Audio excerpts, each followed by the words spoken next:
celebrate the Bicentennial of the Erie Canal on Saturday at the Chittenango Landing Canal Boat Museum's Boat, Float, and Folk Festival. The festival will give you a chance to kayak, among other things. CBS 5's Brandon Roth takes us there. Well, greetings from Chittenango Landing. How beautiful is the Erie Canal? And if you like to kayak and you like to get out on the water, this is the place to be. Chittenango Landing for the Boat, Float, and Folk. Saturday kicks off. Peg Engazer. This is really a great event for the Erie Canal Museum and for kayakers all over.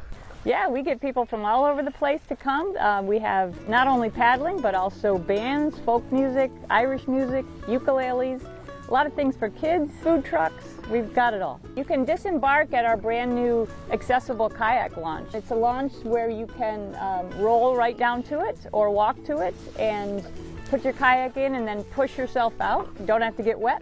It's a big party once you paddle here. Come at 11 and you can enjoy some really good food. We've got petting zoo, bubbles, all kinds of things for families. And it's a beautiful location to just sit, listen to some music and just relax. And being out on the water is a really different experience of the canal. Once you're on the water, it's almost magical.